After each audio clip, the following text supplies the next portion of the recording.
afternoon. I'm Elijah Powell, joined here with my great friend Ricardo Reese, and we are the hosts of HBCU Drumline Talk. Welcome to episode 6, and what we like to call a community affair.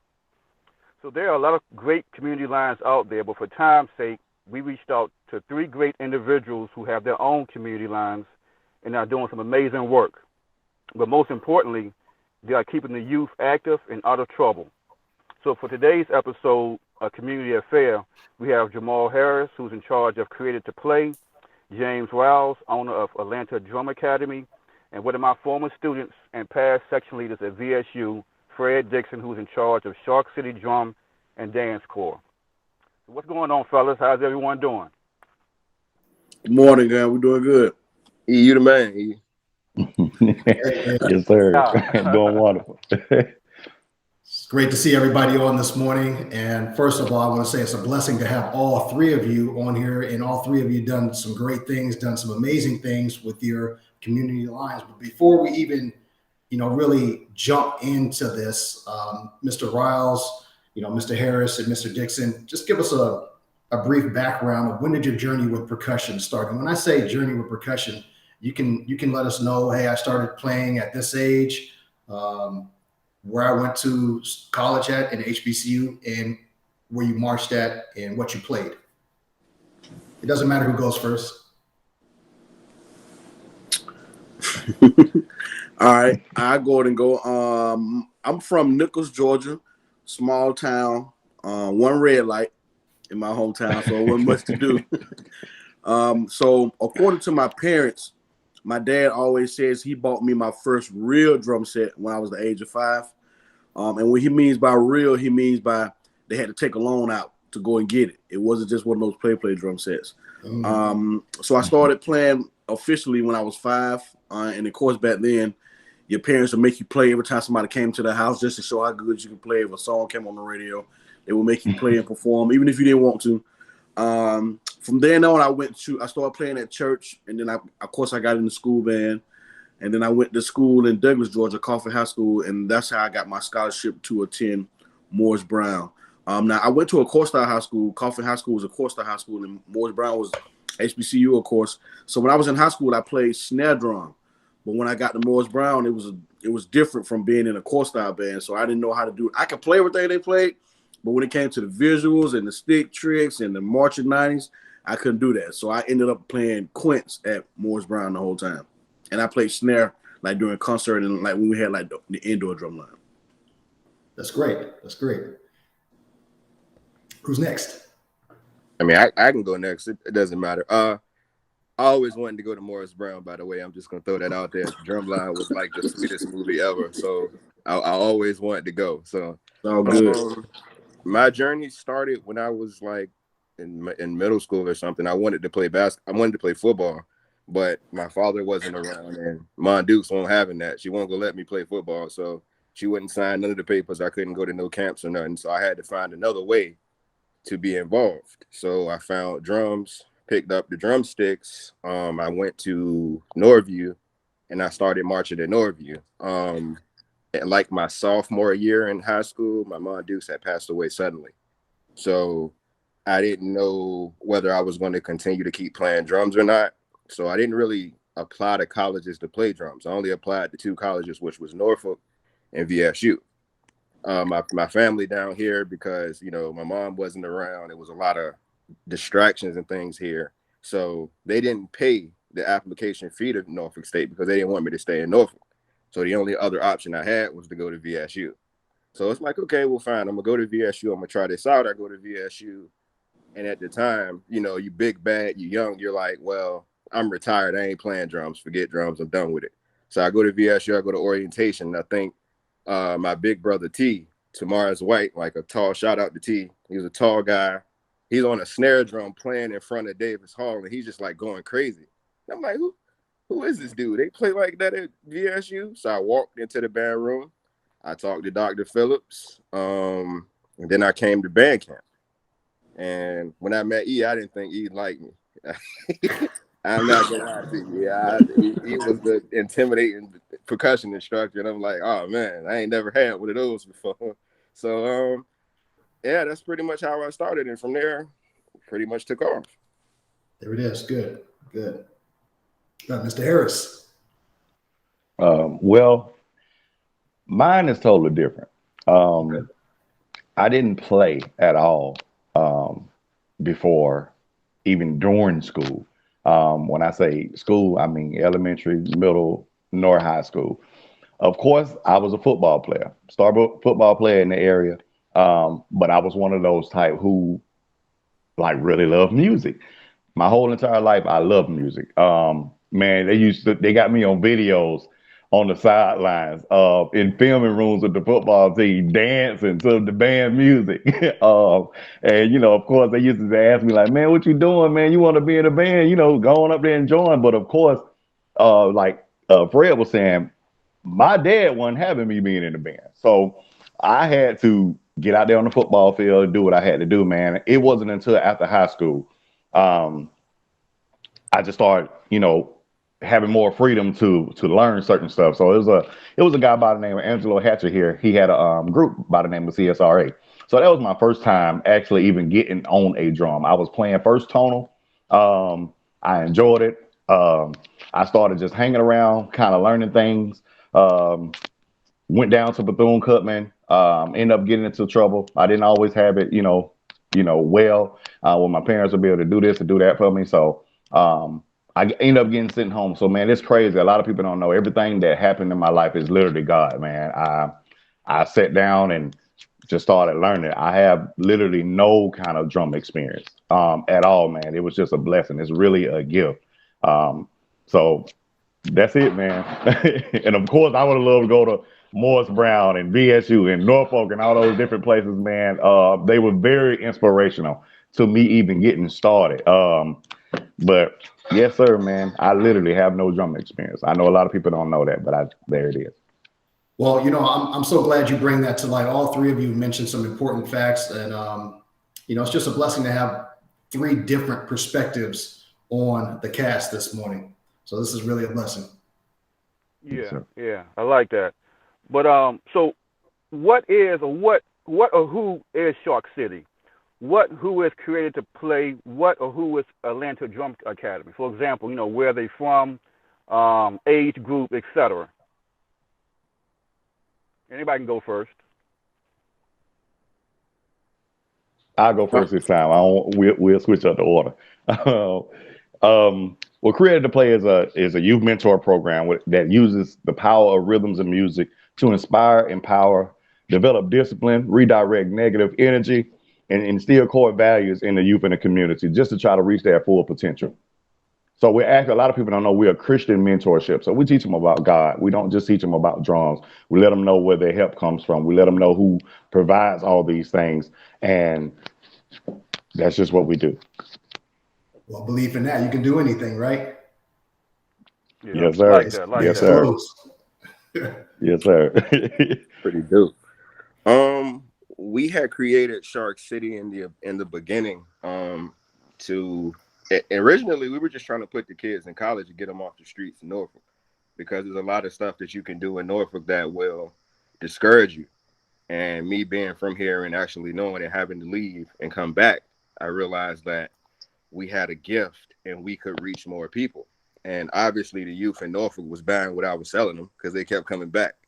So we took that, we started mentoring them, we started making sure it was originally just starting to get them in college. Once it started getting bigger, then we started getting little kids, and we started getting middle school kids, and we started getting adults. And then we just pretty much became a full fine arts program, trying to keep positive connections with our environment. All right, Atlanta Drum Academy. A group of a bunch of kids playing drums, basically. We're a Christian program as well. That's one reason why you won't see us do certain stuff when we perform. We won't do certain dances we won't do. It's certain chants that we won't say, because we try to keep that value of Christianity in there, and we teach the core beliefs. And we're also a safe haven for a lot of kids, because a lot of kids come from broken homes, or not broken, but they come from homes where they don't have other siblings. So when they come to Atlanta Drum Academy. That's when they're around their drum brothers and sisters. And I started Atlanta Drum Academy from teaching. When I was teaching at Morris Brown my last year, I was the student instructor. So what that means, I was still in school, but I was over the drum line at Morris Brown. So that's when I found my love for teaching. And then I started teaching at this little summer camp called School Kids Club. And I taught there during the summertime. So after that, I started teaching at the local music stores. And from there, that's how Atlanta Drum Academy came apart. Most of all of my kids know how to play drum set, but I started getting so many kids, so I wanted to open up something so they'll be able to perform. And that's how the Drumline got started. And another reason why Atlanta Drum Academy was started was I used to hate when we be at band practice and we'd be out there and we're doing good in sectionals, and then they'll come and say, all right, we need y'all in the band room. I hated dealing with the horns and everybody else, man. So that's one reason. That's a good thing about Atlanta Drum Academy. We ain't got to worry about no tubas. We ain't got to worry about no horns or nothing. We can just do our thing full time. I think all drummers hate that when the band director calls us in. I know I hated it. Still do. Right. You know, then they call us in. We sitting there because the tuba's still messing up, or whoever. I'm like, come on, man. Right, exactly. Yeah, I think that's a challenge with everybody on this cast right now. We've all gone through that, so it's relative to what you're saying at this point. And all three of you really made some good points here. And there again, we tie into why the program was actually created. And a lot of you already pretty much talked on that, but I think I'm really interested in the creative process of this in aspect of how did you come up with the idea? I mean, what I mean by that is at what point, where were you at where you said, hey, I have this idea. I want to create Shark City. I have this idea. I want to create It to Play. I have this idea where I want to create Atlanta Drum Academy. What was the creative process behind that? I guess I can go first, but my answer is going to be kind of long because take your time. It all happened in like a span of 4 months. You know what I'm saying? We didn't know what it was, and we didn't know what we were doing. And in the span of 4 months, everything just blew up. So in 2016-ish or 17, I was in Norfolk, and I was like, okay, well, what's the best way to give back to my community? And what's the best way to help the area? The best way I know is always drums. So you stick to drums. So what I did was I went back to my high school, which I graduated from, to let them know that somebody like them had made it to college and played in college. So I go back to my high school with them. We get our first season under us. We got a brand new band director is me. So it's 2 brand new people running this program. We don't know each other, right? I'm not from the school. He don't know me, but he gives me a chance to work with the kids, right? So as we're working with the kids, it's not the traditional drum line. Like, we're not just practicing. Like, we're picking them up, we're mentoring them, we're making sure they got good grades, we're taking them home, we're talking to their parents, and all that. So we complete our first season at Norview, and we put this school on the map, and this school is like blowing up, right? So we're going into the second season, and when the second season comes, we're recruiting kids off. Literally, I'm coming to the school and school lets out, kids coming out. We're recruiting kids literally out of the hallway, and we putting them in here just to put as many kids in front of us to hear our messages we possibly can. So we just taking random kids. They ain't never played before, nothing, and they just coming over here playing drums. So we go through our second season at Norview in the spring of 2018, and we have our second successful drum competition. We're kind of getting on the level as all the other high schools in Virginia, because Virginia high schools are like on steroids, to be honest with you. So we finally catching up to the Virginia high schools. We're ready to take that step the third year. So after our competition comes, I talk to the band director, Mr. Stone. He tells me, okay, well, your band camp starts the first week of August, and you're straight. So I got a group chat with the kids. I let them know we start camp in August. We continue to keep practicing through group chats. So this is like April. This is when the 4 months gets kind of crazy. So I get a phone call from an alumni that tells me that the band director job at Norview is open. So I'm like, I don't know what you're talking about, because we got a day for band camp and everything. So I've talked to the director. We cool. The band camp is still going the way it's going. I'm not worried about it. So I texted the director and I asked him, I'm like, yo, I heard that this job is open and the other job isn't. So he tells me, he's like, well, if you didn't hear it from me, and to my knowledge, it didn't happen yet. So as far as I know, I'm still at Norview. I'm like, okay, cool. So we go, okay, I'll see you in August. We get our band camp straight. We good. So about a week later, he calls back. And Mr. Stone, he don't never call me. So he calls back and he says, hey man, I wanted to tell you something. I got the job at Granby and I wanted to be the first one to let you know that I got this job. I liked working with you and I would like for you to come over to Granby, right? So I'm saying to myself, I don't want to look like I just gave up on these kids at Norview because nobody knows that this is happening. So I don't want to just tell them that we got band camp in August and then all of a sudden they look up and I'm over here in another high school walking out on my kids. So I didn't want to walk out on them. And in the same token, Granby already had an instructor. So I told Stone, I'm like, I'll think about it, but I'm gonna see what's going on at Norview first, so these kids know that I didn't quit on them. So I take a week off. I tell them, give me some time to think on it. I'll think about it. So a week later, I get a phone call from a kid that just graduated. Like I don't know why the kid just graduated. He played at the band in Norview. He called me. He says, I know who the band director is, and I talked to him, and I'm going to let you and the band director get in a group chat and talk. Now, why 18-year-old is acting as a liaison for two 30-year-olds, we already know this is recipe for failure from the get-go. So I get on the group chat and I see who the director is, and come to find out, the band director was one of my Facebook friends for like 2 years. I had tried to get him to our drum competition or whatnot. So I'm like, all right, so I know this man, so we good. So everything's fine.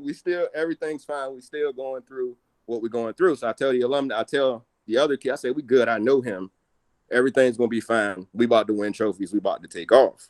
So I inboxed the director personally because in that group chat, the kid, and he's got somebody that he's calling the assistant band director. I never heard of that title before, but the kid and this guy are going back and forth with the band director about what they're going to do and what they're not going to do.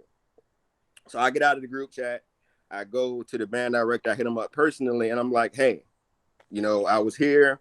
We started this mentorship in 2016. We've been putting these kids in college. We just want to continue to keep putting the kids in college. Mr. Stone was going to let me get from 4 to 6. If you still want me to help you or you still need me to help you, as long as it's from 4 to 6 in the evening, I'll still be there. So he said, we'll figure it out. We'll figure it out. Leave it alone. So I'm leaving it alone. I'm thinking it's fine. So later that night, I get an inbox from another one of these like alumni coach type people. And they like, the band director is tripping. I say, what you mean? He said, he trying to change everything and we don't like that. I'm like, where y'all hearing this from? Because I don't know what y'all talking about. He ain't talking to me. Where y'all hearing this from? They like, oh, we got a group chat with him and we got a group chat over here and we talking about the band. Well, dang, I'm the one that helped Stone build this jump from the ground up. Shouldn't I be in this group chat to decide what's going on? And they like, all right, well, we'll add you. So I get in the group chat and this group chat is already left field. Like everybody's already in that jump, already completely arguing. They completely have gone left field. So you sit back and you're like, dang, something that I just built up, it's falling apart. It's just falling apart and there's nothing I can do about it because on first impression, if I'm this man, I understand. I'm coming into this job and I got all these people that's pushing against me, but it's this one guy over here that keeps inboxing me personally, trying to tell him to talk to him, but he won't talk to me. So he's still talking to all the alumni. So I get in the group chat and I ask him, I say, what are we doing as far as the kids go? I just want to put the kids in college. What are we doing? I want to keep the program going. Nobody answers me. They still arguing. Okay, cool. So I ask again, what are we doing? Trying to keep the kids involved. What are we going to do? Nobody responds to me. So by this time, I've already asked twice. So the third time I ask, I'm just not going to be as nice. So I get in there and I say, hey, what are we doing? I done asked 3 times. I done asked in the inbox personally, and I'm getting purposely ignored by an adult. what's going on here? And are we still keeping the mission of putting the kids in school? Finally, I get a response that's like, we don't have to do this in the group chat. I'll discuss it with you privately. Well, I just hit you up privately. You ain't responding to me. So I don't understand when we're going to have this conversation. So later on that day, he posts his schedule in the group chat. Band camp for the Drumline is in the morning. Clearly, I can't make it there. So clearly that right there shows me the decision that you don't want to work with me. And you already got what you got going on. So I wish him the best. I tell him, you know, I love Norview to death. I have no problem with this program. I wish you the best, but I'm going to go my own separate way. So I tell the kids that I'm no longer at Norview. The kids start to quit because the program wasn't built off the drums. We wasn't recruiting these kids from middle school to play drums that already had knowledge. We was going out in the school, in the hallways, and getting random kids and putting them in the drumline, and we were teaching them. And once they saw that I wasn't there, they didn't want to be there no more. Because they're like, oh, well, my big brother that's doing all this stuff for us, I'm riding with you. And if they don't want you, they don't want me. So at that point in time, we got to do something because we got seniors, we got juniors. We don't want to lose them to nothing. So we got to do something. So Booker T Alumni Band in Norfolk, they had a set of drums. I called the alumni band over there to pitch the idea of bringing the drums to Norview to start over here to help these kids so they wouldn't see that I didn't quit on them. Booker T Alumni, he really wasn't with it at first. And that's when Orlando steps in because Orlando, which is my partner, he went to Booker T. So he puts the call in to Booker T's director, president. He explains it. They sign off on it. Now we got drums. We got drums. We got kids. The drums are in storage. Now we got to figure out a place to practice, right? We didn't got through all this. Now we got to find a place to practice. So I know a teacher at Norview and I know a security guard. So they allowed us to bring the drums from the storage to Norview, put them in one of the classrooms. They lock it up. They come to practice with us at 6 o'clock and 8 o'clock every 2. We practice Monday and Thursday. They come every day and sit through practice while we practice, just so the message can still be going. Even though we don't know what we're doing. We only got 3 kids, 4 kids, 5 kids at this time. So once we get to it's like school's about to start in August and we got 3 kids outside of Norview at 6 o'clock. I look at Orlando and I say, bro, this probably is not going to work. We got 3 kids. We got all these drums. We got 3 kids. This ain't going to work. He says, I believe in it. So we move the drums out of Norview because school's about to start and we take 2-3 weeks to get ourselves together because at this time we don't know if it's working.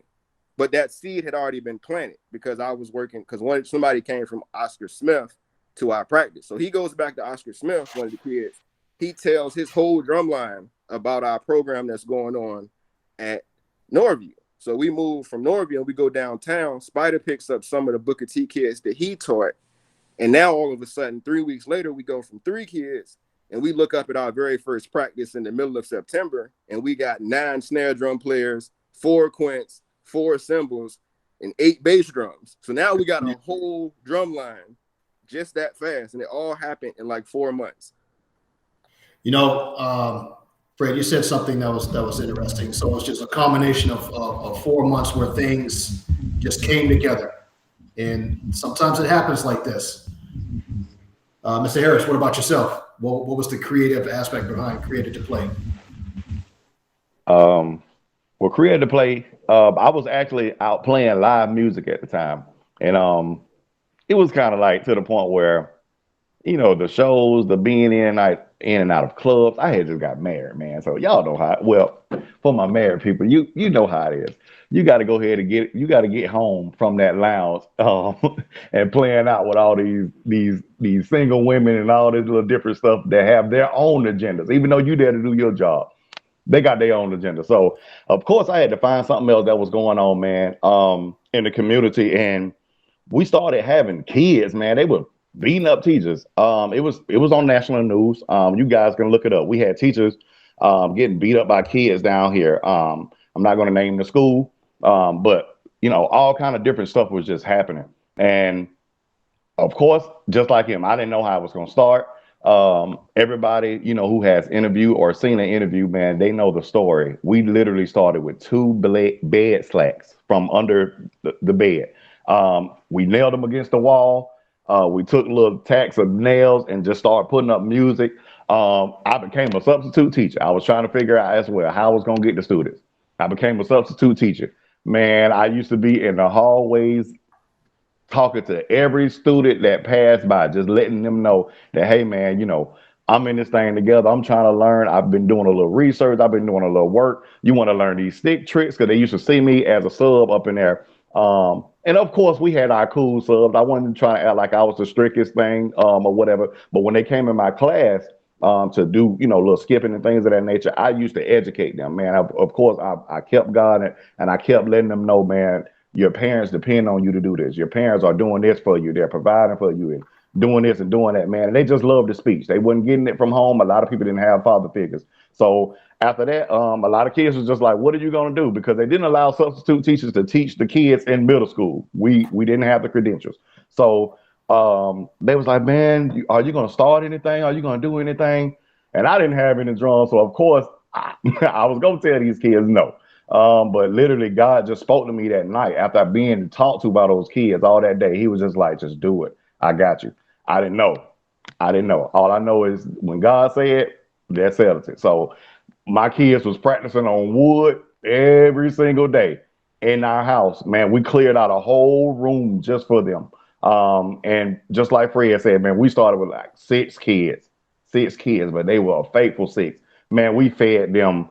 I used to get on the grill on Mondays and cook them hot dogs. On Tuesday, my wife would cook them the nachos. And we used to take little Dorito bags and fill them up with nachos and all kind of stuff. And these were just little incentives. Y'all know kids, they love that type of stuff, man. These were incentives to keep them there, to keep them motivated and stuff like that, man. So they kept coming, they kept learning, and then next thing you know, like a lot of people kept passing by. I got to give a shout out to her, Bridget Jackson, man. She had a group down here called SAMU. She said she had some Dynasty drums. Like it was 3 Dynasty snares, like 2 bass drums, a whole bunch of tenors with top heads and no bottom heads, and it was some y'all know them trash can sounding cymbals. I didn't care. If God was good, so I took what I had. We got started. A lot of people used to pass by the street, see the kids over there practicing. What is this? We didn't know what we were. All we know is that I just wanted to do something to get the kids out of trouble and to bring them in. I asked to substitute at those schools who were having issues so I could try to talk to those kids and just to try to help them, because y'all know music is very changing, man. You could be having a sad day and put on some gospel music, man, and hear the message in it, and it'll just change your life and change your day, man. Just change the mood. So music is just therapeutic, man, to these kids. So like I said, I just trust, man, and that's how Create the Play got started. I just been trusting ever since, and ever since then, man. Y'all are witness to it. People just pour and send drums, and I didn't care if we was out there with drum set drums. I didn't care if we was out there with drum set toms. I just wanted to make it happen, man, so them kids can have an opportunity. So that's how Create the Play got started. Man, that's truly a blessing. Mr. Riles, what about yourself? So I forget the year, but before I was teaching at Atlanta Drum Academy, I was over Cream percussion. I taught Cream for like 6 years. Well, anyway, we went to this performance in Ohio, and that's when I met my good friend Paul Woods. That's when I met Paul, and they had a drum line called the Saints drum line. They had the older drum line, and then they had the little drum line. And man, when I saw those kids, I was like, nah, that's what I want to do with the little kids, man. Because you know, sometimes you get those older kids, they already set in their ways, and they already think they know everything already. So Preach, bro. I went and got the little kids. Even though the kids in Cream, they listen, they were good, but it was something about starting with those little kids. And then I had a son myself, my son Cedarian.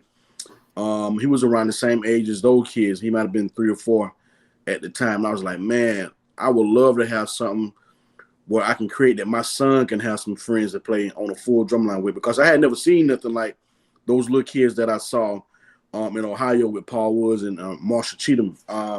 So eventually when we got back to Atlanta, man, it was ringing in my head, and I knew at that point that was probably my exit from Cream. Like I knew eventually I was going to leave because Cream didn't belong to me. A lot of people thought it did, but it didn't. I was just an instructor. And then that's when I was like, I want to start my own thing. So eventually I left Cream, and I was teaching in the elementary schools too. Like I had like after school programs. We didn't have drums, so Home Depot would give us buckets. So we would just have Home Depot buckets, and we would just do performances. And then some of those kids would come over to the academy, and they would start to play with us then. Now, when I was teaching in the elementary schools, I had black kids, white kids, Hispanic kids. I had all types of kids. But when it came down to really just committing to it, it was our own kids that committed to it. That's why we always get that question on YouTube. Like, do y'all let white kids in? Do y'all let these? Well, how come I only see black kids? Yeah, we let those kids in, but these are the kids in the community that actually commit to what we're doing. So anyway, after teaching at a few elementary schools, I started to do my own thing. And that was pretty much it, man. Once we got started and practicing, like we would do some of the performances and stuff like Jamal was just saying, being outside practices and people will ride by. Like one thing about being outside, that's like one of your best recruiting tools, man. Just being outside in the public eye and doing performances. Because everybody can't play football, everybody can't play basketball, everybody ain't gonna be on the cheerleading team and the dance team. Somebody gotta play drums somewhere. So that's how we started to get other students, and that's pretty much how we got started. This is amazing. I just listened to all three of you, and I just like, man, this is really, you guys have really done some good work, from humble beginnings, because this is what it was, humble beginnings, to something that has grown into something that's bigger than all of us at this point in time. And the message is getting out to all of our kids. So, Shark City, we got Created to Play, we got Atlanta Drum Academy. Now that you guys have really built this up, and it seems like it's going full speed at this point in time. I was just curious, man, what type of resources do you need to help you guys keep this successful in regards to this? Because I know you just can't do it all on your own. There's got to be some type of staff. There's got to be something behind the scenes. So if you can just elaborate on, what other resources do you use or help you make your community line successful? I'll go first on this one. My resources, man, of course, we all know God. That's first thing, man. But my wife is literally has been the backbone of everything that Create to Play has to go on, man. Literally, the logos when it comes to the parenting, the meetings, the making sure the information is done, the merchandise, all that different type stuff. She handles all that. And then when it comes to the next part, man, the guys that are on the screen, man, when you have people who have done it before you, it's no pride thing, man. It's like I told you guys before, I started this with no experience, just depending on God. And y'all know he the best drummer of all of us in everybody, period.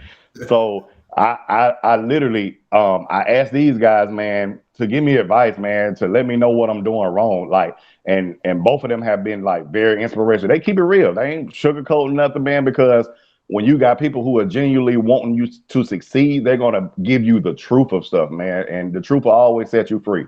People will feel some kind of way if they didn't really tell you the truth. And I appreciate that. So when you got those type of resources, man, when you got people out here that's willing to help, that's what the world need to hear too, man. Help the next person, man, because you never know like what that person may become, or you never know just off the inspiration and the knowledge or the education that you give, just how much you inspire that person to want to be more. And then even when they get more, to give back to you or to try to be a blessing to somebody else, man. That's why we got to keep it going. So I appreciate you guys. I appreciate, like I said, God, my wife, and you guys, man. I truly appreciate it. Thank you. Who's next? I can go next. Okay. So we get to the point where we got 8 snare players, 4 quints, 8 basses, 4 cymbals, right? But these drums can't be carried. Like, they have to be on stands. We can't do anything. And at this time, I don't have a job. And Orlando doesn't have a job. So we can't afford to pick these drums up. So we just practicing with drums on stands. So basically what we did is pretty much what JERMAL said and what Mr. Riles said is we would go on the corner and we would play on the corner to the point where we would get enough money to get to buy leg rests, level bars, straps, a banner. At this time, we didn't even have a name. We was just a bunch of kids with drums outside. So once that happens, we raised enough money to get leg rests, straps, level bars. Now we're ready for our first performance, which was December 1st, 2018, Christmas parade in Richmond. Very first performance where we were so broke, we didn't have enough money that we weren't, this is before we knew about our sponsorship and all this. We didn't know what we had. We just thought we had a bunch of kids. So we were so broke that we didn't have enough money that we bought every single one of these high school kids youth hoodies. So they're in the parade with youth hoodies. And these hoodies are coming up to like here. And all of them got these youth hoodies on because they were $5 on the computer, and that's all we could afford. So we get there and we get to the youth hoodies. So we come to the next year, and the next year I get a job with the city of Virginia Beach. And I meet this lady at Virginia Beach, and she's starting her own nonprofit, which is called the Naymel Prince Foundation. So Naymel Prince Foundation is a gun violence foundation because her son was a victim of gun violence maybe a year before she met me. And she was marching around trying to get answers from Virginia Beach police about who killed her son. And she was looking for answers for that. And I'm just so moved to see a lady like 50, 60 years old. And she's just every day, just relentless on trying to get answers for her son in Virginia Beach. I mean, Chesapeake, they're not really paying attention. You know, they blowing it off, just another black kid dying or something. So I jump onto the movement with her, because the movement touches me. So for her anniversary of her son's death, we play at the cemetery for her. So we Shark City goes to the cemetery. We play at Shark City, and the cemetery sees us, and the cemetery says, "I want to put y'all on the website." Cemetery puts us on the website. They give us some money. Oh, snap! So now we know how to get money. This is what we got to do. We didn't know we could do this. And at the same time, the lady's like, "Well, I'm gonna pick y'all up, and y'all can work with me, and y'all will go under our nonprofit. Y'all will go under my nonprofit, and we'll kill this together." And under the Naymel Prince Foundation, I learned how to walk. I learned how to talk. I learned how to promote myself. I learned how to carry myself completely differently once I got the training from under them. And we continued to keep marching. We did various Stop the Gun Violence rallies in Chesapeake. We did a gospel fest. We're just, our whole mentality is gun violence now. We off the drums and we completely on gun violence. And once we do that, I get to sit down with the mayor of Chesapeake just to talk about drums. And the mayor of Chesapeake gives me to the police chief in Chesapeake. And the police chief in Chesapeake gives us a rec center for a building. So now we done made it to the government. They done gave us a place to practice. And not only this, now we have a news special. So now now it's just blowing completely big. So we got a lot of help from Chesapeake. We got a lot of help from the mayor of Chesapeake. We got a lot of help from the police chief of Chesapeake. And if it wasn't for us actually taking the stance for the gun violence thing, we probably wouldn't be the way we are now. And an update, by us doing that and by us pushing the gun violence issue, they actually have a person of interest in her son's murder now. But the problem is that person is in Florida. So they actually have a person of interest because you keep knocking on the door, somebody's going to answer you. And that's when we took that step forward. And that's when it was like, oh, snap. Shark City has become bigger than just drum competitions over here. Well, now we starting to solve murders and stuff because we marching for violence and we getting answers. So that's pretty much a lot of the creative process in the back. Good for you. Good for you. Good stuff, man. Yeah, so I was just listening to him talk about the kids not being able to carry drums. I remember those days, man. Like we had to have all our drums on stands, man, because even though we had one or two kids who were big enough to carry the drum, the majority of the kids wasn't big enough to carry the drums. And I would see people force their kids to carry drums before they were big enough to carry drums. Now you're talking about back problems. You talking about now they can't play with the perfect technique because they didn't get a chance to learn technique just from standing still before they start carrying the drums. So that was us, man. And then that just made me think about my parents. Like I remember when we would go and perform, all of our kids would walk out on the floor, and then the parents would come right behind them with their drums and set their drums down on the performance so they can perform. And that's who helped me out a lot, because for 9 years I was the only person teaching these kids. Like, people would come back, like when they came back from school, maybe like a week or so to come back and help.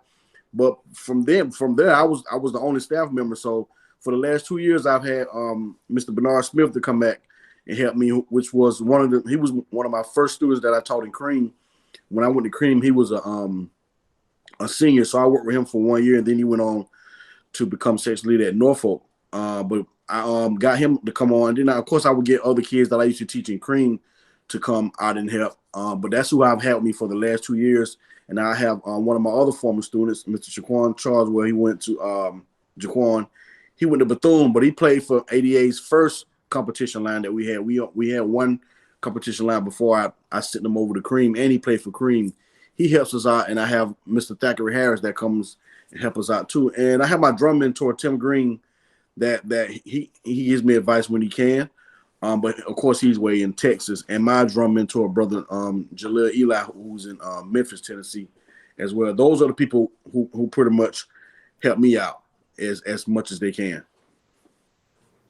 You know, that's amazing. You guys have really done some things. So as we can see, you know, the task, it can be done for one person, but it benefits you to have a staff that's willing to help as well, to help the process out. Yes, sir. It's good feedback. Thank you. Yeah, so on Facebook, I see a lot of videos, you know, of all three lines. Brother Jamal, he pushing like 5 videos a day. Like, they be practicing all day. But y'all just take breaks? Like, gracious. That's good stuff, though. So the people who don't, I guess, see the videos or have Facebook, take us through a regular practice day. So meaning, what is your schedule from when the kids arrive to when they leave? Now, regular practice day, I can just sum it up for like a practice week. Basically, when we come in on that Monday with our music, and basically it's a sit down day. It's there to discuss what we see. Let's find out what kind of notes we have to play with. Let's find out the values of them. Because also we still trying to help our younger brothers and sisters who are coming up and trying to learn, to let them know how things are done here. Creating that culture. Let them know that we sit down together, we figure out things together. So when it's time to approach the cadence or the warm up, at least we already have in our minds, you know, we have our minds set on what we're supposed to do. And then from there, because it's only 2 hours, and because I'm working with, you know, younger kids, I really don't give, you know, any kind of breaks. We don't really do any kind of sectionals because I am working by myself. Most of the time I do have some people who do come, and I want to give them a shout out. My wife, every blue moon. I don't know nothing about cymbals, but because she has my back, she worked with the cymbal players. We just had sister just come over. Her name is Tiana. She marched at South Carolina State. She's also starting to help out with the cymbals when she can, but these people work schedules kind of conflict with the scheduling of practice. Coach D, he actually more drum corps, but he played tuba.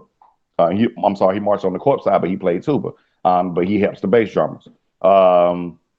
Justin Stone, he marched down here in Augusta with the CSRA group. And he helps out the tenors. And then Justin Strong, he helps out the quint players or whatever.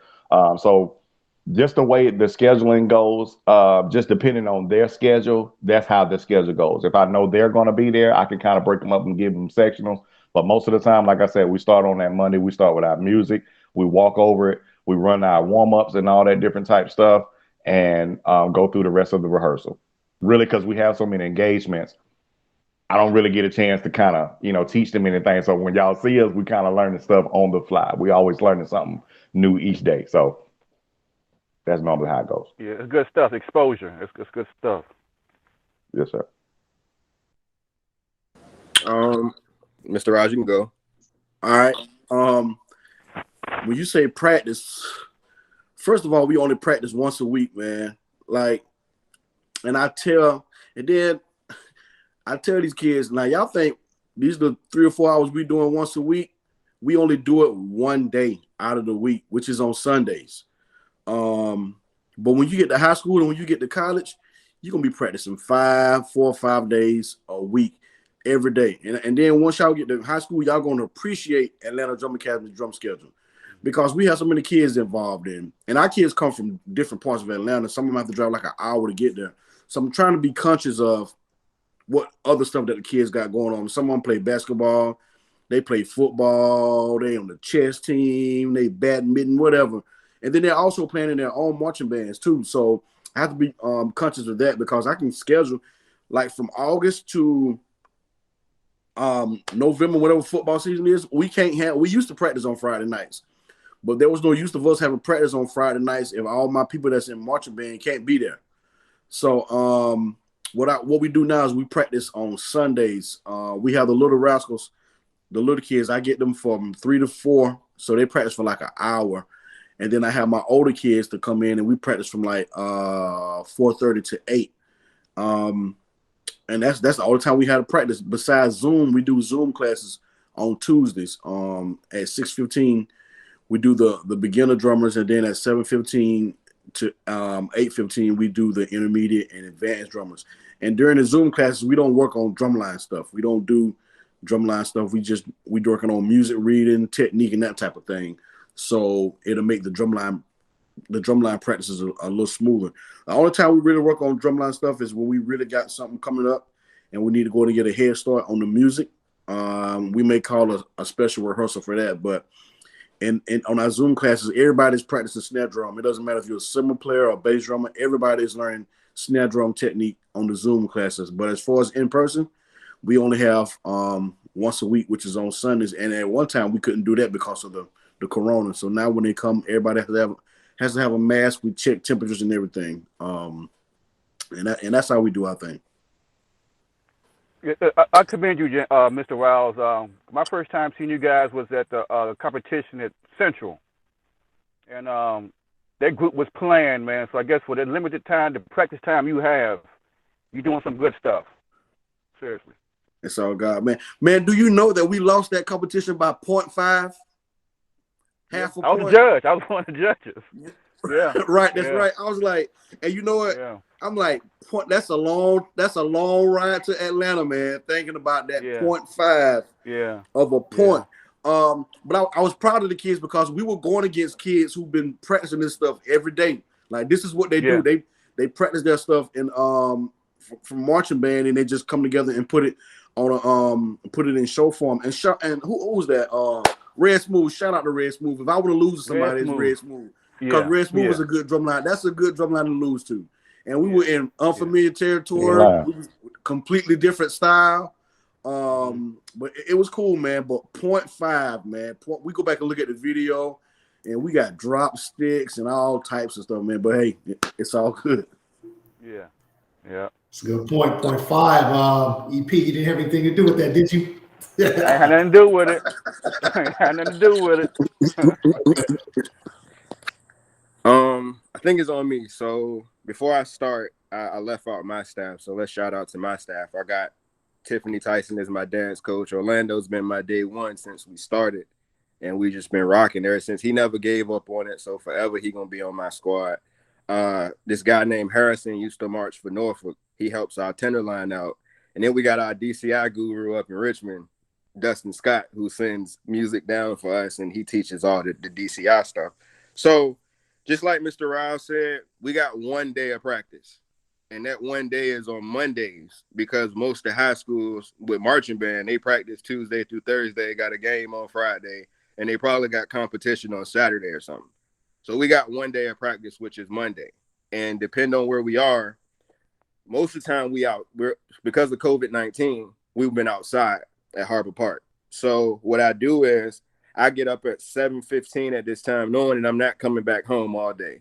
So at 7:15 in the morning, I get up, I head to my regular job in Virginia Beach, 45 minutes away. Got to be there at 8. Get off at 4, drive to Orlando's house where the drums are. So I get there about 4:30, 4:45. We got to take the drums out of the shed in the back because the drums are in the shed. We take the drums out the shed and we got to load them in our Jeep and load them in my car.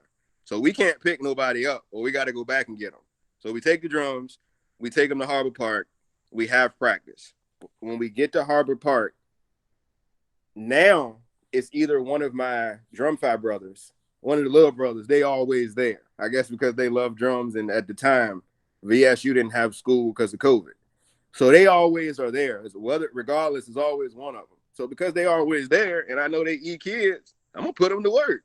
Y'all about to teach. So we get them the music. We'll split them up into subs for that little 2 hours. Want to work with snares, want to work with basses, want to work with cymbals. We'll come back. We'll put it together, and then I'll take the last hour and I'll fix all of it. And it's really a blessing because when we started, it was just me teaching all that stuff. And now, going into it, now you got help. So now all these other people come in and they just love playing drums. And it's like, all right, will you teach it? I'm going to go sit in the car and eat. And I'll come back out when y'all done. And then practice is over at 8. We sit out there at 8. In case any parents have any questions or whatnot, we load the drums back into our car and his Jeep, drive them back to his house, take them out of the car in the Jeep, put them back in the shed, sit there, reflect on what we just did for the day. And then by the time I get back home, it's 10:30 at night. Wow. I feel your pain on that loading up them drums out. Yeah, it seems like you guys got a lot of work here, and it's a busy day, and I'm really impressed. The product that you guys are putting out is based off of, correct me if I'm wrong, is based off of like 1 day of practice. Am I correct with this? 1 day in group chats. 1 day in group chats. Okay. So I commend you guys on that. And, it seems, just talking to all three of you right now, that there's two common things. And when I say this is that when you're dealing with the kids, we have these values. It just seems that faith, and then mentorship is very important. But I think what I would like to really get into now is just the core values to help make your kids successful and how they take these core values out into life. Whether it be they might finish with you guys and never touch drums again, but they still remember the core values that you guys instilled, or you have someone that goes off to high school or college. Talk to us about some of the core values that's specific to your community lines and how they impacted your kids in your life. It's amazing you talk about core values and just responsibility, man. Like, we were just talking to the kids the other day about being responsible. Like, I don't know what it is, man, but I don't know. It's just them just being lazy, man, and being attentive to what they want to be attentive to. Like, we passed out this same sheet of music for like 3 weeks straight. So we still have people coming to practice who did not have their music. And I'm printing this music for them. I'm using my own ink to print music. And then one of the instructors, Mr. Harris, broke it down to him. It's like, look, man, this is only music that you're having to keep up with. But later on in life, it's going to be a driver's license. It's going to be the deed to your house. It's going to be your birth certificate. It's going to be some other stuff that you're going to need to keep up with. And if you're losing your music and stuff now, then that type of stuff is going to carry over to you in life. It's just like teaching drums and teaching rudiments. If you can't play singles and diddles, you will not be able to play a paradiddle. All right. So whatever you do is going to carry on. It's going to carry over. And we just try to teach the kids those core values about being on time, being attentive, teaching the section leader. Like, you don't have to wait on us to start rehearsal. When you get here, and if you see some people here, go ahead and start rehearsal. Go ahead and start working with them, because that's gonna eventually teach you how to run your own household, how to run your own company when you get older, and also just gonna teach you things about life in general. Being punctual, being able to communicate, effectively communicate what you want to happen. Just even with teaching, like I know when it comes to communication, like I give a shout out to Tim Green, because I could be teaching my kids something in their face and they seem they can't get it, but he can get on the phone and just say something and then automatically it clicks. And it's just the way that he effectively is able to communicate. So that's one thing we talk to the kids about, communication, and then just being a straight up honest good law-abiding citizens. Like we try to have people to come in and talk to our kids about stuff that's not drum related, social media, how to deal with the police officers and all those type of things. So we try to keep all that core value stuff intact with all the kids. That's impressive. Thank you. That's really impressive. Thank you. Yes, sir. I go next. It's amazing that you started off with faith. That's the first thing, man. We just try to give them and let them know that you got to have faith in something. You got to have faith. You got to believe. You know what I'm saying? You got to have faith that somebody is going to get better. You got to have faith that life is going to get better. You got to have faith that, you know what I'm saying, just what you're doing will work out. And then also we teach them equality, to let them know everybody equal when they come to the drums. Like, so you have to do your best job. Put your best foot forward each time. Don't take no break. Even when we're going through rehearsal, if it's the first time, you got to go for it as if you're going for a position, because you're going to get to the point where in college, it's just like with football. They give scholarships to everybody. It's not just one running back that's going to Jackson State. It's not just one quarterback that's going. It's going to be several, and they're going for that job. So you have to be ready to be a winner. That's first. Then excellence, doing everything in excellence, man. Take pride in what you're doing. Like, don't just take it off just because the coach stepped out the room or because they went outside. Continuously be that person that be like, hey, y'all know coach wouldn't be doing such and such if y'all was right here. Let's do the right thing. In community, don't get too high and mighty to the point where when you get up here, you forget about all the stuff that got you there. The community, the people who helped you, the people who supported you, the people who, saw all the great things that you were doing. We try to let them know the community is everything, man. These are your brothers and sisters. You're going to meet somebody later on down the line that you have, like the Bible says, we entertain strangers every single day as angels. So you got to treat everybody just like you want to be treated. Positivity, being positive about everything. Even though things may look one way, you just got to be positive about it. We just try to instill all that different type stuff about it. If somebody's missing a part, if you constantly keep telling them they're going to get it, they're going to get it. If you speak those positive stuff in atmospheres, eventually they're going to get it. And then we show love to everybody. That's the last thing. Love, man.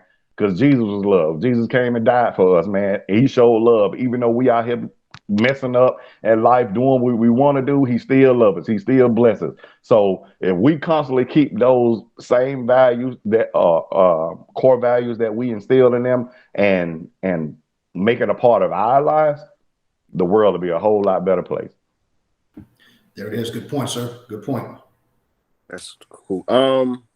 So basically, what we normally do is no excuses. You know what I'm saying? Like, even a perfect example, I didn't have a job at one time, right? But I would put dress clothes on every single time the kids would see me. And every time they see me, I got on dress clothes like I have a job, because one thing you're never going to see me do is struggle. And one thing you're never going to see me do is set a bad example for them. So I'm going to put the dress clothes on and I'm going to play the part, regardless of what's going on in the background with me not having a job and still looking for a job. I'm going to let them see an African-American male in front of them that is still going to push forward regardless of what people say. You know what I'm saying? And when my mom Dukes passed at 16 years old, I could have went any other kind of way and I could have did whatever I wanted to do. And I was at that point of giving up and doing bad things. But I made it out of that. So if I can make it out of that, then the next person can make it out of that. So I share my story with them to let them know that, hey, if I can make it, you can make it. And we got that. You got discipline. Make sure you don't disrespect who you're talking to. Make sure you know who you're talking to. Address a grown man as a grown man. If you 18 years old and you coming up as a grown man, you don't get those excuses. This stuff is done. You're 18 years old. You do what you need to do. The world don't care about you, especially as an African-American male. So we hold them to those kind of standards. And on top of that, like he said, show love and spread positivity to everybody. To be completely honest with you, now that I'm on the phone with him, and he probably don't even know this, in 2019, we went to Atlanta for a cream competition, right? We only went because Mr. Riles was there. And we knew that they were the community band that was kind of the standard here. So we knew we had to get in front of them so they could see us. So the connection that we needed. So the whole purpose of going to Atlanta, we scrambled up all the money we had. We threw a drum competition, used up all the money just to get to Atlanta, just to get in front of Mr. Riles and them. And just to let people know that you influenced us and encouraged us from 3-4 states down. We went all the way there just to see y'all, because we knew that y'all on Inside the NBA, y'all on TV. If we can get that connection and we actually get to see them and they can see us, that it might be bigger than what it is. So we never make excuses. Faith is always great, man. I'm blessed to even be in this situation to be sharing my story with the 4 of you guys, to be completely honest with you. So that's pretty much what it is. Thank you. All 3 of you guys, I just commend all 3 of you guys on what you have done. And I just got to give you a applaud on, what you guys have done at this point in regards to the core values and how the values, the kids take the value, whether they play drums after they deal with this or they go off into life. At least you have already instilled that into them. So that I'm happy to hear that. So, Fred, go back to what you said. I guess Mr. Riles inspired you.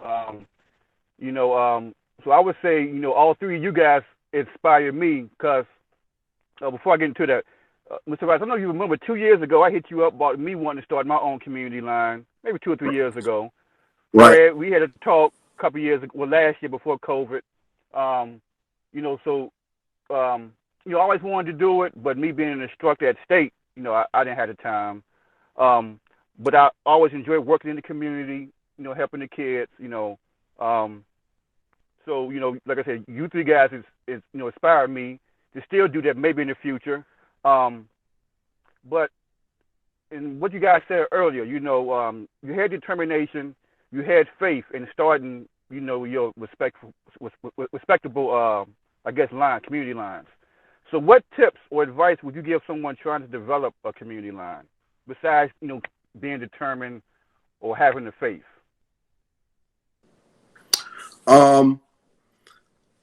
Before I even say it, I just want to shout out to Fred. When they did come to Atlanta, man, they came and cleaned everybody's clock and got on the bus and left. And went back to Virginia. They came and cleaned everybody's clock. I don't even think we placed. Maybe we came in like 4th place, but when they came in, they came with a different style. They were clean, and you guys put on a good show, man. And if anything I've done to inspire anybody, man, it's all God, man. It's all God. As far as any words, the first thing, you have to be good with the band directors. You have to be good with the band directors. And when I say good with the band directors, because the band directors they can tarnish your name if they want to. They can tell their kids, you can't participate here, or you can't go do this, or you can't do that if you do this and if you do that. So you want to stay good with them. I always make sure I try to keep my face card good with them, because it's their kids that I'm going to use. And you have to let the band directors know that what I'm doing in my program is only going to enhance your program. When they come back to your program, it's only going to enhance what we're doing. And also just try to keep a good face card in the community as well. And know that it's just more than about drums. Drums is just the gateway, just to get those kids in front of you. And once you get them in front of you, it's all about how you perceive them, and you got to learn that they all learn different ways. And then just stay good with your social media. Try to keep your social media as positive as you can, because if you're starting a program and you're talking about teaching kids, if a good parent going to research that instructor, they're going to go to their social media. They're going to go and they're going to be like, okay, let me see this type of person. What type of life does he live inside or outside of the drums? I'm not saying live a perfect life, but I'm saying try your best to be perfect and try your best to be professional at all times. Like even on social media, when you see people engaging in arguments, it's some stuff you can't put yourself in. Some stuff you got to just let ride. They try to keep that professionalism going. And get in good with the music stores, the local music stores. Like I said, before I had my own, I don't have my own location, but before I started by teaching different high schools and teaching in the local music stores as well. And work on communication, because you're going to have them parents that's going to come and everybody want their child to play snare. you got to figure out a way to break it down to them that like, no, we got some bass drums that need to be played. We got cymbals. We got other stuff that need to be played. Because when these parents come, they swear their kids can play everything from the movie Drumline, and he played just like Nick Cannon.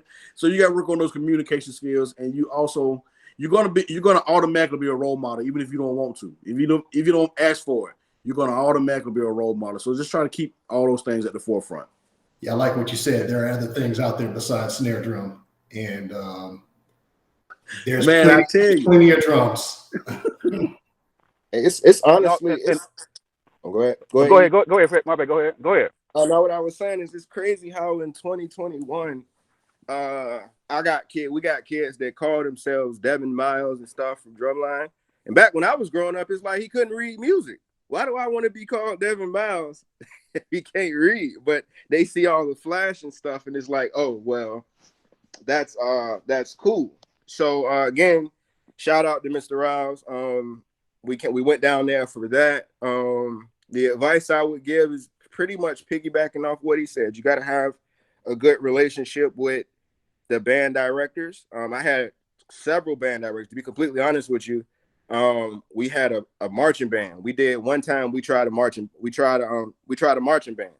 So we had a bunch of instrumentalists off the street that were playing with us for this parade. So it just so happened it was raining outside, and Norcom's band director and his kids, they couldn't do the parade because Portsmouth Public Schools wouldn't let them. So Norcom's director and some of his kids came to Shark City and did the parade with Shark City. So we've had band directors that have actually done parades with us throughout our existence. We actually working on a project now where we got 2 band directors, the one from Granby and one from Rappahannock, that's about to work on another project. So the relationship with the directors is cool.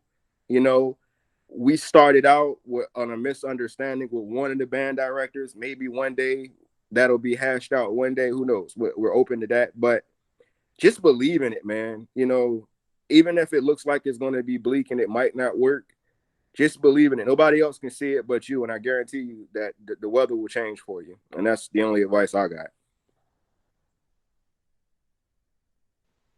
Most definitely, man. Same thing with what they're basically saying. Like he was just basically saying, believe. You got to believe. You got to believe in what you're doing. And not only that, when you set your mind to it, just do it. Eventually, it's gonna come together. If it's been placed on your heart, God wouldn't bring you to it, you know, if he didn't have a way for you to get through it. So just do it, man. Go out, be prepared. Go to the schools. Go to the elementary schools, go to the elementary and middle schools, because that's what we really need it. They need the education first before they reach the high school level. Because during the high school level, they don't really have many should I say, they're not going to give you that much leeway, or they don't have much time to teach you. Just hearing certain things that I hear from instructors. When it comes to that level, they don't really want to have to take that time out to teach you and stuff like that, man. So if you can, man, start with the middle schoolers, start with the elementary schoolers, and go to those different schools. Reach out to parents, social media, like they were saying, put out a flyer to let people know that you're going to do it. Not only just a flyer. Go to the places that you know people are going to be. Walmart, the barbershops, regardless of COVID-19 and all these different type stuff. People got to go to the grocery store. They got to get their hair cut, and they got to go to places like Walmart to get like little extra accessories. So you can put stuff out there in those different places that'll help you, but just do it, man. That's basically all I can say when it comes to it. So I want to go back. What Mr. Wild said, you trying to start your line, parents gonna be looking at your Facebook or IG. Everything don't belong on Facebook. Not saying you got to be a saint, but you don't need to put everything on IG or Facebook. Like I said, the parents could be looking. Well, he's into this or whatever. I'm taking my kid out. I just want to reiterate what you said about this, because I see it all the time on Facebook. Not people who's trying to start a line, but just putting stuff out there that don't need to be. Right. Maybe I'm old, but Nah, you're right. No, that's real word right there, bro. That's right. Yeah. Even to piggyback off that, when when we got in touch with the Naymel Prince lady, with this 40 or 50-year-old lady, we didn't respond to everything, because that's when we learned that you can't respond to everything, and you can't say stuff to people on social media, regardless of whether you want to say it or not. Because God forbid, before Shark City started, I was petty. I'm going to go back and forth with you. We can block, we can do whatever. But once I realized that I am the brand, and the way I have to act and the way I have to go about it has to be completely different, our whole mindset changed about it. So yeah, that is right. Hey, EP, let me chime in and just ask you. So just off our conversation that we're having with these three gentlemen right here, I personally don't have a community drum line, but just off of the conversation that I've been listening to right now, EP, what advice would you give somebody that came to you and said, hey, I got this idea in my mind about just forming a community drum line? What do you think you would tell them? Well, you got to have patience, because you're dealing with kids, you know, with any age, just patience. That's basically it. Now, I've been dealing with kids for a long time, you know, college on down to elementary. You got to have patience, man, because, you know, there'll be times they might get you upset, you know. Just can't say, well, forget it, I quit. You know, you got to have patience, you know, determination. You know, you got to have faith that it's going to work. You got to put the time in. You know, you just can't say, well, I'm a half step and work on it. I'll pick it back up next week. No, you know, you're going to be serious about it. You got to, and not say you got to be doing hard work, but it needs to be on your mind 24/7, basically. You know, what can I do to better this? What can I do different? How can I engage them? How can I, okay, they didn't learn how to play a paradiddle, so how can I get them to understand, like Mr. Rao said, you got to find ways to teach, you know, different ways to teach, to, you know, but that's basically it.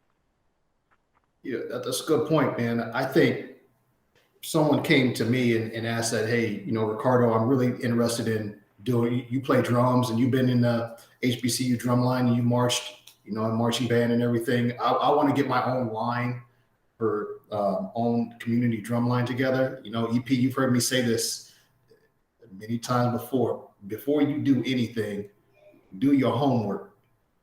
When I say that, I mean the drums are going to be the last thing that you get to before you even hey, I want to pick up these sticks before I even do this. There's a list that has to be done before you even get to the sticks in your hand and the drums that are going to be played.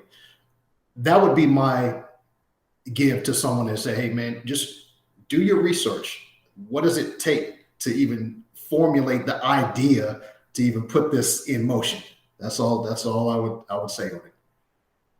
If I could piggyback off that, man, a lot of people they saw us on Little Big Shots and they saw us on Inside the NBA, all this TV stuff and social media stuff, and they think that stuff happened all of a sudden. Man, it was a lot of grind behind the scenes and all that stuff, man. Like I said, we started in 2011, man. That stuff didn't happen till almost 2018, 2019, man. It's a lot of work that goes in behind the scenes. It's going to be a lot of sleepless nights, that you're going to have to endure. And also, if somebody wants to start a community line and if they're used to working with college age kids or high school kids, one thing that I had to learn, I used to forget how old my kids were. Like, I'd be like, man, you can't play a flat set. Well, Mr. Ross, he only in the third grade, bro. He don't even know how to play. I forgot. You know what? I completely forgot. I'm working with a third grader versus used to being working with the high school. So they got to be able to tone their teaching down and bring it down to the level of the kids that they're working with as well. I just want to add that. And see, I think that would be my problem, because I've been teaching college for, you know, forever. You know, you can't play a flam accent. What you mean, man? He what first grade? Come on, you know, that'd be my problem. You right. Gotta tone it down. That's why I got two guys that teach the little kids, so I don't got to deal with them. I'm gonna just work with the high school kid. Y'all can deal with the little kid. I'll get them when they get to a certain age. So Orlando and Mr. Hodges, they work with the little kids, so I don't have to do that part. So luckily I don't got to do all that. Yeah, man. It takes somebody special to do that, bro. Yeah, you know, patience. Yeah, it's just it's a big undertaking to try to do something like that. Don't just think it just, like you said, Mr. Riles, people see that final product, that finished product that you put on, but you don't see the behind the scenes, what gets to that final product. So for anyone out there who's interested in this, by all means, you can do it. It can be done. Is it easy? Absolutely not. I just would say, do your homework. And we need E to let us know how to get those bass drums like he got his bass drums at VSU, but we'll talk about that later. Hey, man, I'll be glad. I'm trying to come down there in March. We're talking about this. I'll be glad to come down there, man. I share some tips with you. Okay, that'll work. We need it. Man, I just want to piggyback off of what they were just saying, man, about the teaching of these kids, man, having to teach them that not really baby stuff, but the aid on the hands and oh my God, the buck shots and the other kids, the bigger kids, they get aggravated. And like y'all programs, y'all been established? What you say, James Rowell? You say you started in around 2011. 2011. Yep. And Fred, you like around the same time, right? 18. Or maybe like a year after. 2018.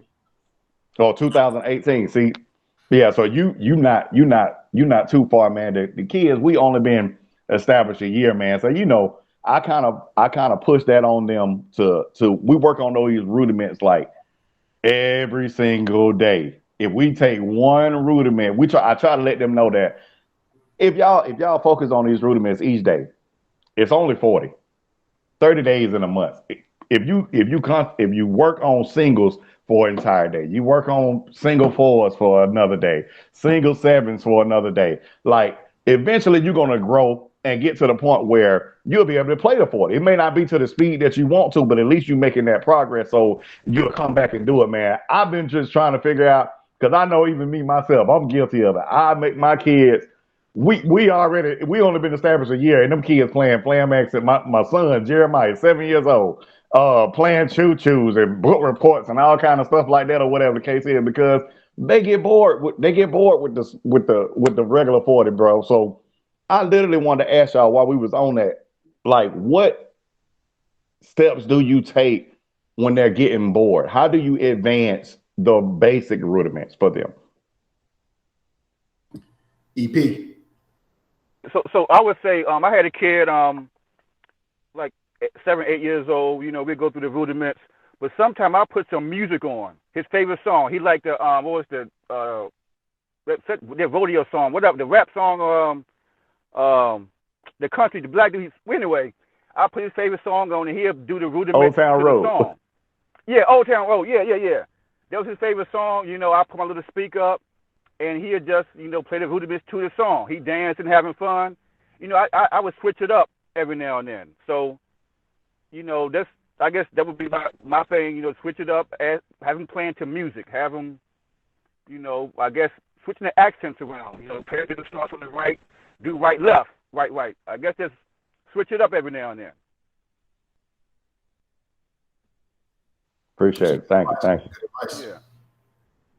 I think I'm a stickler for, I'm a little bit old school, if it's boring, I don't really care. You need to get to that metronome and you need to knock it out. It's plain and simple. You can't cheat it. That metronome, it might seem dull at this point. You're doing the same, 20 times, do it another 20 times, do it until you want that sound that you want. That's what I would probably say. Look, if the kid's getting bored, it's not easy. But Rick, it depends on the age of the child, in my opinion. Yeah.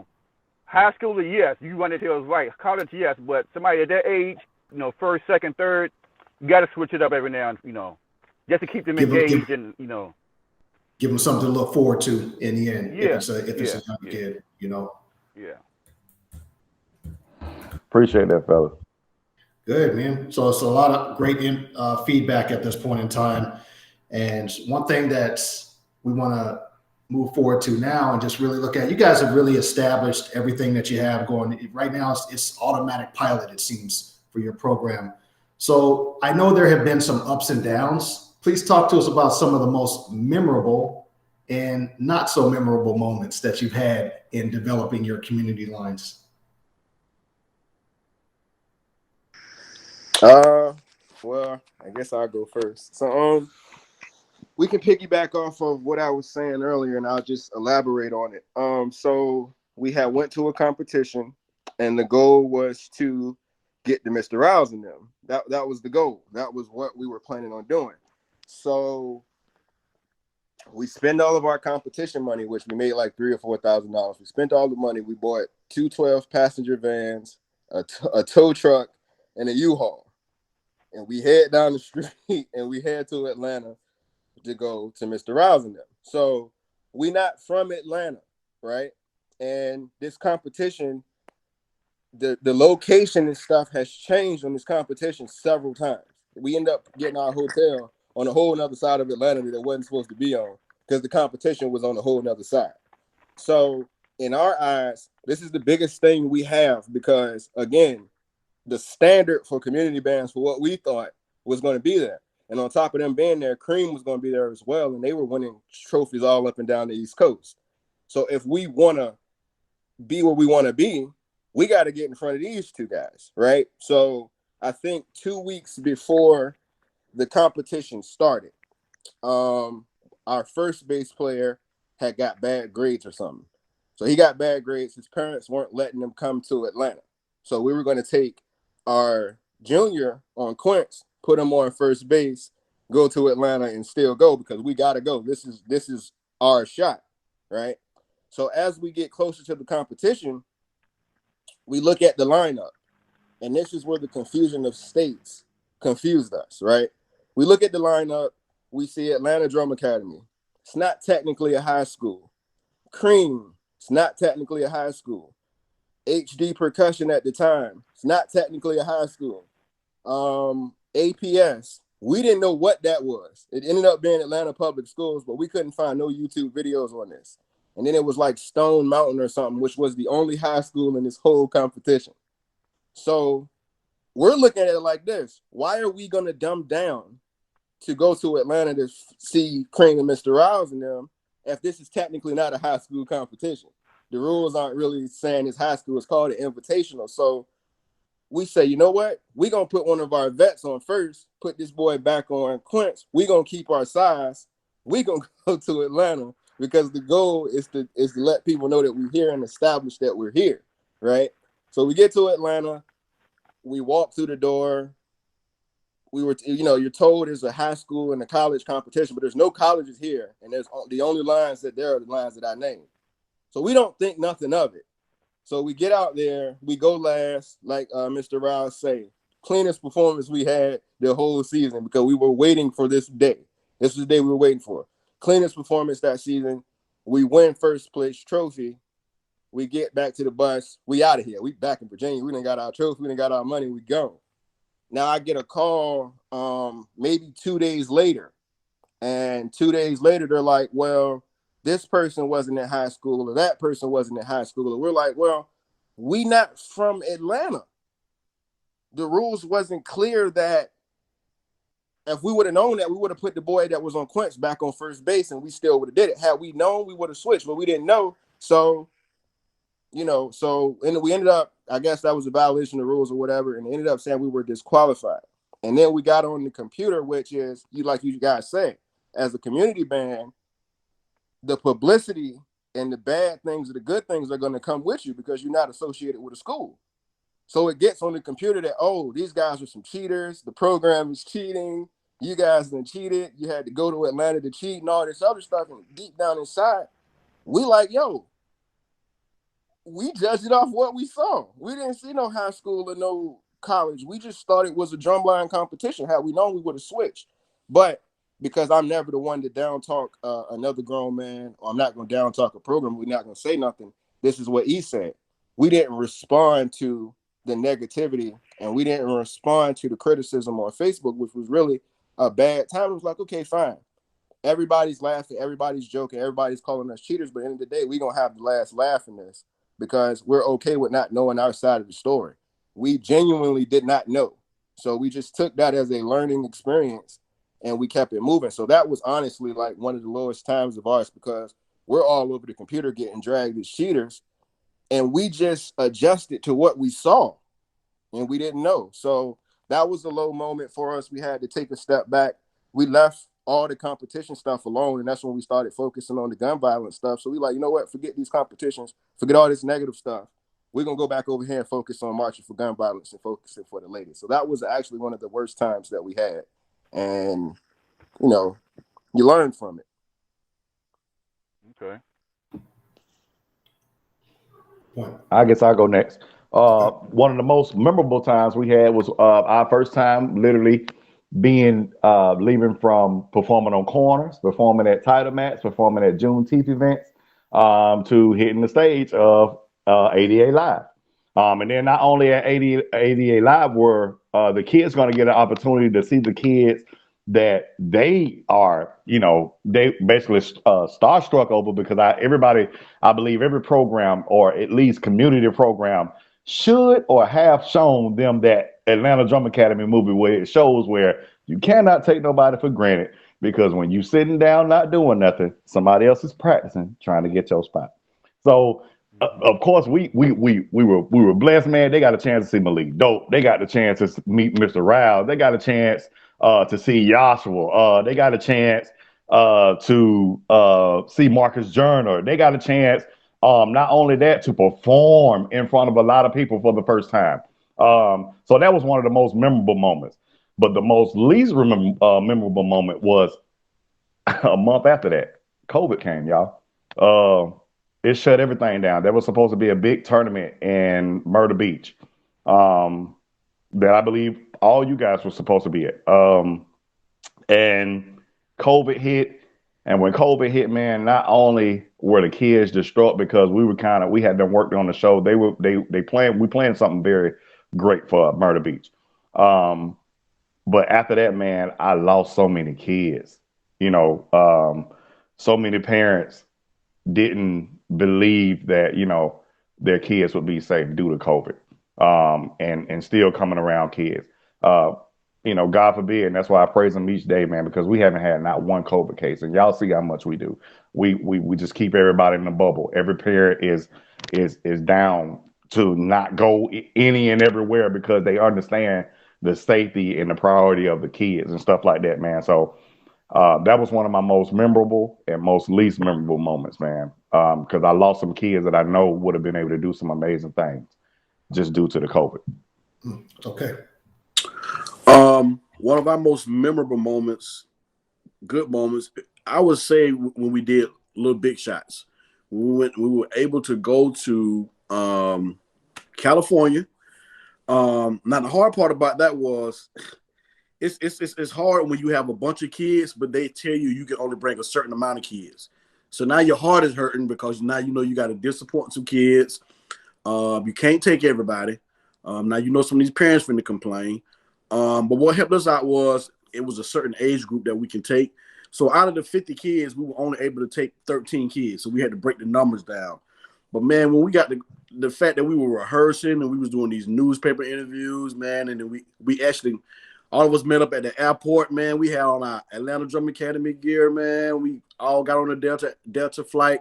This is some of the kids' first time flying. They probably haven't flown since then. And then when we get to when we get to LA, you know, you only see this type of stuff on TV.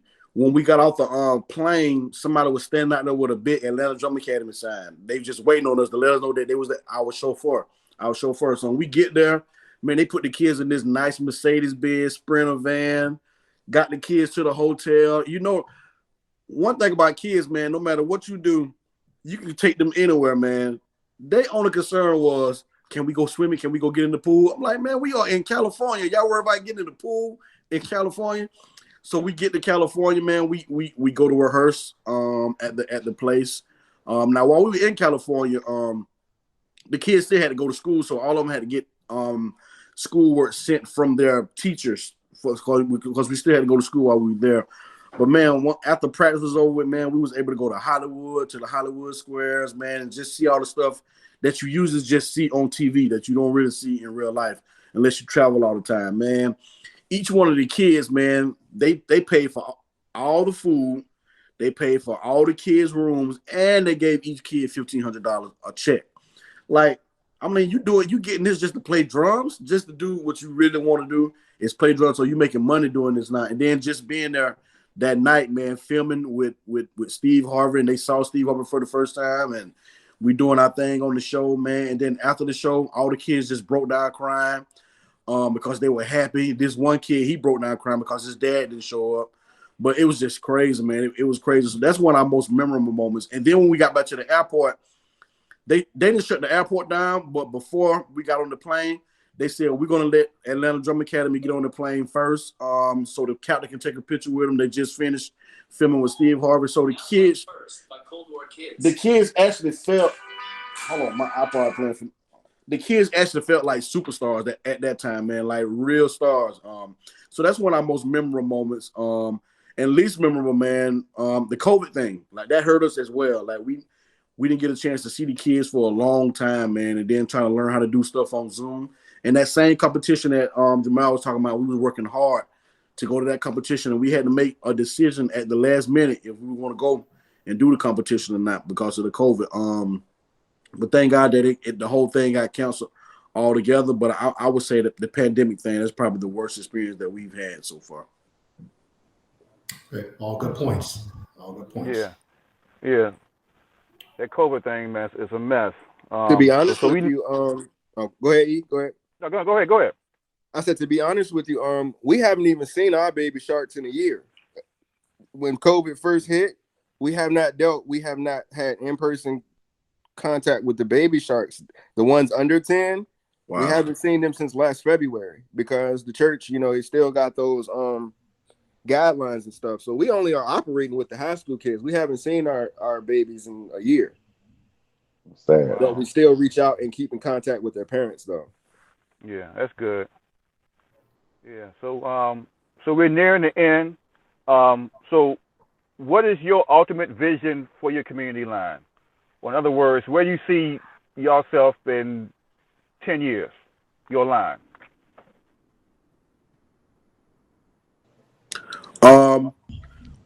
One thing that I see is our own state-of-the-art building. Like, I don't want anybody to be able to, any musician or drummer, to come to Atlanta and not come by Atlanta Drum Academy. It don't matter if you don't play on the drum line or what. Like, I gotta go see this. I gotta go to this school. I gotta go check these kids out, man. So having a state-of-the-art building, man, that's what we want to be. And also having multiple locations in other cities. Like, we get phone calls all the time. I don't understand because somebody from Florida will call us and they'll be like, so where y'all located? And I'd be like, Atlanta. We'll call Atlanta Drum Academy. But we would like to have locations in other cities, man, like in other states. And then I'm hoping that kids that are on Atlanta Drum Academy now will be able to go out and run those locations. So that's a big thing for us, multiple locations. Okay. Dope. Yeah. You want to go first? It don't matter. You can go, bro. All right. Man, same thing here, man. I want to have a school. That's the main thing. Have a place where we can keep the love and the art going. Give them a place where they can constantly at least look for the hope, man. We trying to have horns. We're trying to have dance classes.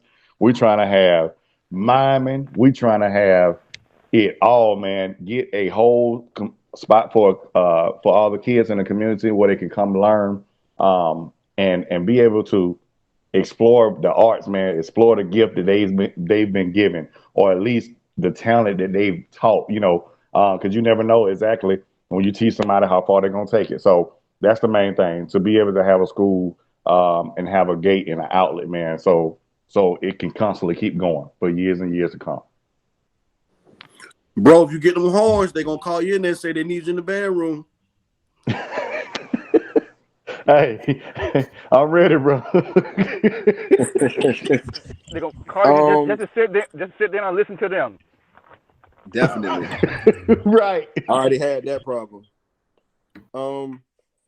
The same thing, really, is to start a fine arts program at Hampton Roads. To be completely honest, I put myself on a clock because, to be completely honest, while I'm sitting here talking to you guys, in the next 3 years, I don't plan on being director of Shark City. I plan on giving it to somebody that's on staff and letting them be director, because I feel that my purpose in life with God is bigger than the fine arts program and the drums. I can reach way more people for what we're trying to do. So I plan on getting this program started, and once this program gets started for like 2 or 3 more years, to go and find another way to get the community involved. I've actually thought about running for an office and everything. So my movement and what I plan on doing, it doesn't end at the drums. So once we get this fine arts program established, which is going to be established, and we have people that's following us, then I feel like my calling will be something different. So in 10 years, I don't plan on being director of Shark City. I plan on being something else. But Shark City is still going to be my program, and somebody else will be running it for me. So I just feel like God has put me on this earth to do something else besides this, but this was the way I started. It's really great. Right. It's really great. So as EP said, we're getting ready to come to a close. And I just wanted to say to you gentlemen, Mr. Riles, Mr. Harris, and Mr. Dixon, you know, from EP and myself, thank you guys for coming on HBCU Drumline Talk. You guys have given us a wealth of knowledge and really talked about some things that could open up some eyes or really be a beacon of light to someone who's interested in creating a community line as well. So once again, we want to say thank you guys. Guys, this was really great. And perhaps we can have you guys on at a later date. You know, really thank you guys for that. The information that you gave was real valuable. Thanks for having us. Mr. Reese, can I ask you, where did you play? I'm sorry? Can I ask you, where did you play? You play, right? Yeah, we played. Elijah and myself, we both went to Virginia State. We marched at Virginia State.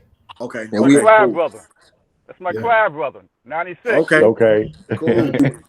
We representing in here. Shout out to Drum Time. We in here. There it is. Man, I don't know what y'all do in Virginia, man, but y'all got that bass drum thing on lock, man. Like, what in the world? God. You don't share the secrets, E. Hey, man, I will say this, and that speaks mounds to EP, the great here that's on the line, man. For someone to say, man, you know, come down and really work with us on, you know, just the bass drums. You know, some people are receptive to that sound. Some people are not receptive to that sound. So I just want to give shouts out to EP on the line, man. That's really good, man, what you've done and what you got going on. Yes, sir. I mean, you know, man, I feel that it's a group effort, man. The kids, they got to play the music. I just write it and encourage it.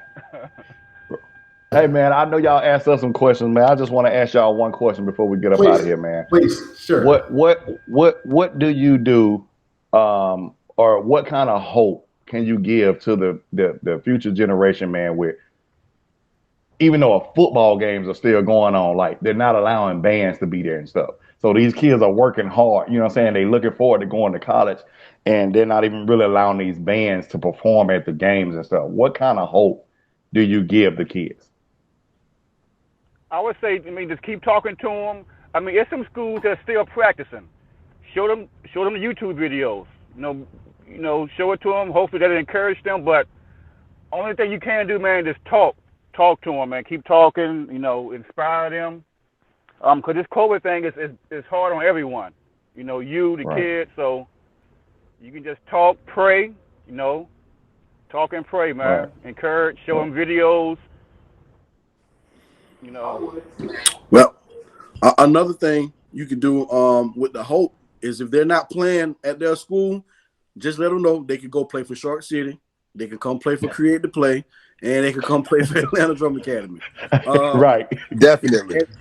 And that's another thing. One of the good things we have in Atlanta, once this COVID thing dies down, some of my kids, like with that whole out-of-state fee with the bands and stuff, like when my kids leave Atlanta Drum Academy, and if they want to stay here and go to Georgia State, or if they want to go to another school but don't be in the band, they still have the option to play for the Atlanta Braves or the Atlanta Hawks drumline as well, and then they'll get paid for doing that as well. So I'm grateful that some cities still have that alternate route for the ones who don't leave out of state to go play in the band. You can still play for drumlines like the Brave, the Hawks, and also ADA Elite, which is our adult drumline that does like the adult type performances, and you can get paid for it too as well. That's a Yeah, it's a good question, Mr. Harris, and I think the question was actually answered. The hope is what we have right now. Anyone who has a community line, the communication is a big factor because, yes, while things are shut down, while the football games are going on, don't let that stop you from practicing. Don't let that stop you from getting better because this will come to a close. That I probably guarantee. And when it comes to a close, you know, it's either you have been practicing or you haven't, but people are still moving forward. And, you know, you guys are that hope, man, that beacon of light. Everything that you guys have done, the things we already know the organization is great itself, but individually, you guys are great. Beyond, you know, just to come up with this concept and be successful with this, the things that you guys have done, and the kids look up to you. And the kids, I assure you, saying, I want to do that. Right. Just like someone said, I want to do what you guys are doing. So there again, from Elijah and myself, we just wanted to say thank you for coming on HBCU Drumline Talk. This has been truly a pleasure. Yeah. Thank y'all, man. Yeah. Thank you. My hat's off to y'all. Keep it going, man. And that's it. Okay. You guys have a great evening. All right. You take it easy, man. Thank you, sir. Yes, sir. Y'all do the same, man. Thank you. Appreciate y'all. Yes, sir. Appreciate y'all. EP, what do you think? Great episode. Great episode, man. A lot of history, a lot of good information for people who want to start a community line. Yeah. A lot of good stuff, man. A lot of good stuff. A lot of stuff that I wasn't even aware of. But this is what this is all about. You know, HBCU Drumline Talk. These are products of HBCUs. You know, these are folks that march in the HBCU Drumline as well, and they're doing all great things. Life after marching in an HBCU. How can you be successful? This is one way to look at it. So as we come to a close this evening, everyone, we want to thank you once again for tuning in to HBCU Drumline Talk. You can follow us on SoundCloud, Pandora, Spotify. Did I miss something? I think we did. iHeartRadio. You can also reach out to us via email, hbcudrumlinetalk@gmail.com. If you want to reach out to us, send us some messages. We'll be more than happy to answer those questions that you have. If you would like to be a guest, by all means, please reach out to us.